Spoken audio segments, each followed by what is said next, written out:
Méditation de la communauté des disciples du Christ vivant en ce mardi de la 3e semaine de Carême, année liturgique C. Solennité de l'Annonciation du Seigneur. Évangile de Jésus-Christ selon saint Luc, au chapitre 1, versets 26 à 38. En ce temps-là, l'ange Gabriel fut envoyé par Dieu dans une ville de Galilée appelée Nazareth, à une jeune fille vierge, accordée en mariage à un homme de la maison de David, appelé Joseph. Et le nom de la jeune fille était Marie. L'ange entra chez elle et dit : « Je te salue, comblée de grâce. Le Seigneur est avec toi. » À cette parole, elle fut toute bouleversée, et elle se demandait ce que pouvait signifier cette salutation. L'ange lui dit alors : « Sois sans crainte, Marie, car tu as trouvé grâce auprès de Dieu. Voici que tu vas concevoir et enfanter un fils. Tu lui donneras le nom de Jésus. Il sera grand, il sera appelé Fils du Très-Haut. Le Seigneur Dieu lui donnera le trône de David son père. Il régnera pour toujours sur la maison de Jacob, et son règne n'aura pas de fin. » Marie dit à l'ange : « Comment cela va-t-il se faire, puisque je ne connais pas d'homme ?»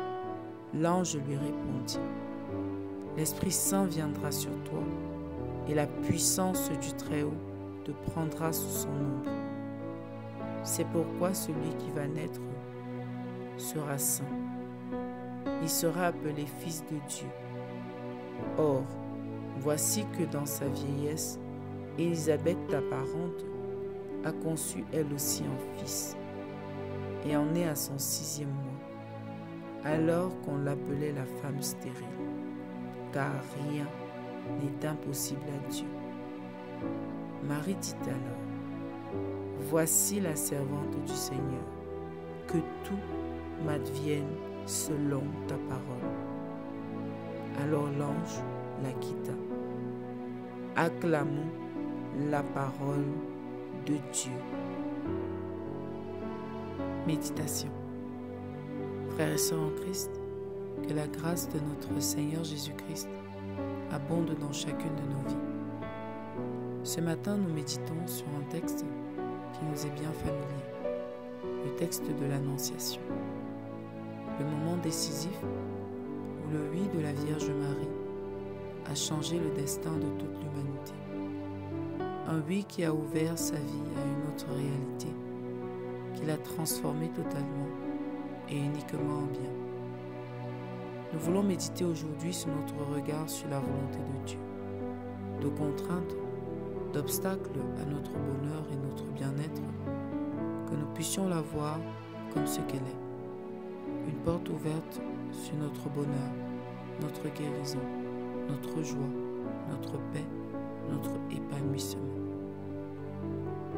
En effet, dans le texte d'aujourd'hui, l'ange Gabriel vient annoncer à Marie une nouvelle bien bouleversante.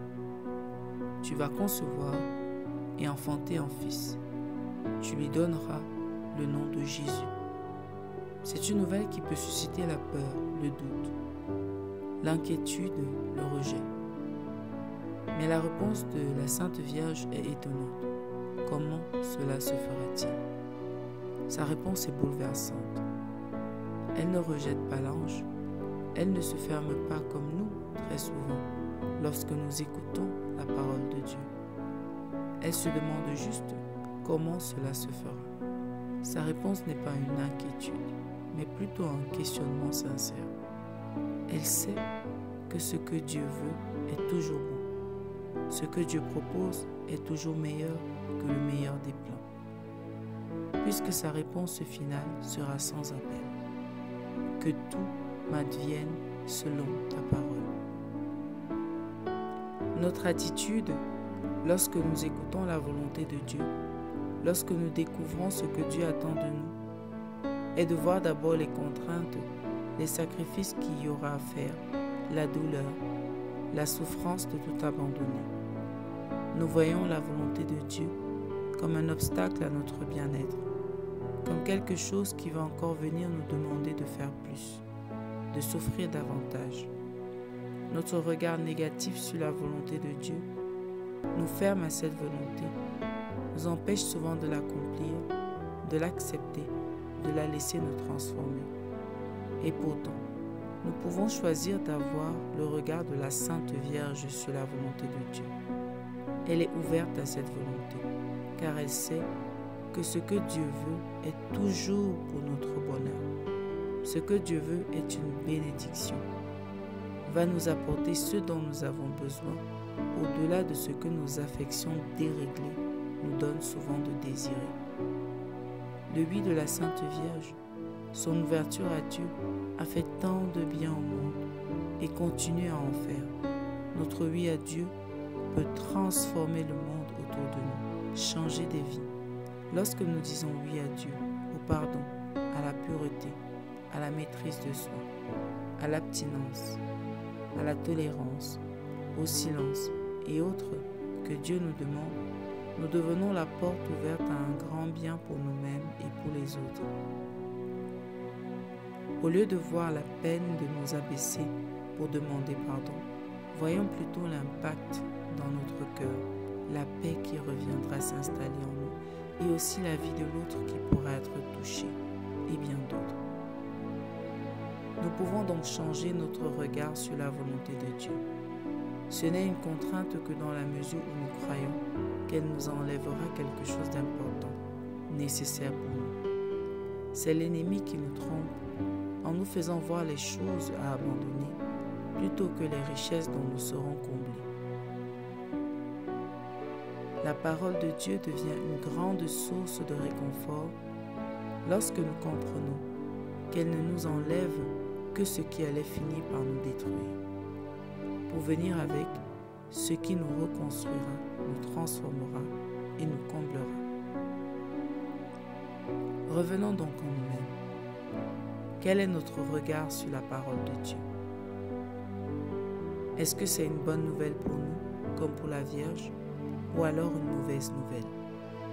Sommes-nous ouverts, positifs envers cette parole, ou plutôt réticents et fermés? Prions.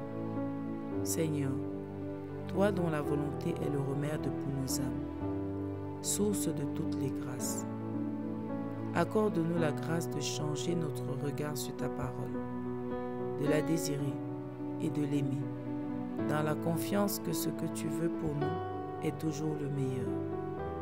Donne-nous la grâce de rechercher ta volonté avant toute chose.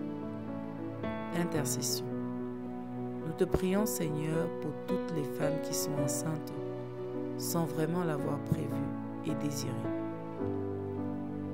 Donne-leur la grâce d'accueillir ces enfants et de s'investir totalement pour eux. Protège-les de la pensée de l'avortement. Maman Marie, Mère de tous les enfants, intercède pour nous. Exercice spirituel. Prenons un moment pour analyser notre façon d'accueillir la volonté de Dieu. Demandons au Seigneur de nous donner le cœur de Marie et son ouverture à sa parole.